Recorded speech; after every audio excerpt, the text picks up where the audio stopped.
সকাল থেকেই রাজধানীতে মুষলধারে বৃষ্টি, কাক ভেজা হয়ে তুমুল উৎসাহে নগরবাসী ছুটেছেন জাতীয় ঈদগাহে। ত্যাগের মধ্য দিয়ে স্রষ্টার সন্তুষ্টি অর্জনে ঈদুল আজহার প্রধান ঈদ জামাতে শরিক হওয়ার আনন্দের কাছে হার মেনেছে প্রতিকূল আবহাওয়া। নারী পুরুষ নির্বিশেষে নানা শ্রেণী পেশা আর বয়সের মানুষ জড়ো হন জাতীয় ঈদগাহে। বৃষ্টির ভোগান্তিতেও ছিল না কোনো ক্লান্তি। কষ্টের ভিতরে নামাজ পড়লে এই নামাজের গুরুত্ব আলাদা। ছাত্রের জন্য যত কষ্ট হোক এটা আমাদের আনন্দ।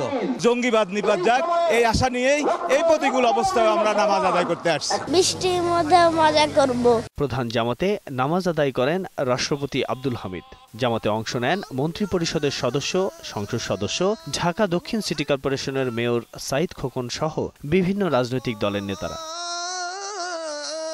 জাতীয় ঈদগাহের এ নামাজে ইমামতি করেন বাইতুল মুকাররম জাতীয় মসজিদের সিনিয়র পেশ ইমাম মাওলানা মোহাম্মদ মিজানুর রহমান। নামাজ শেষে দুহাত তুলে স্রষ্টার কাছে দেশ ও জাতির কল্যাণ কামনা করা হয়।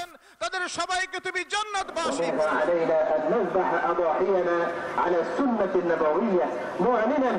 এই যে আয়েশা যে নামাজ পড়লাম, যে একটা তৃপ্তি লাগতেছে, এটাই অনেক বড় শান্তি লাগতেছে। জনগণ শান্তিতে বসবাস করতে এই জন্য আল্লাহর কাছে আমরা দোয়া করি। জঙ্গিবাদ দেশের শত্রু, রাষ্ট্রের শত্রু, বিশ্ব মানবের শত্রু, আল্লাহ তাদেরকে হেদায়েত দান করে। ছেলেকে নিয়ে প্রথম আইছি তো আরো ভালো লাগলো আর কি। পরে একে অন্যের সঙ্গে আলিঙ্গন করেন মুসল্লিরা।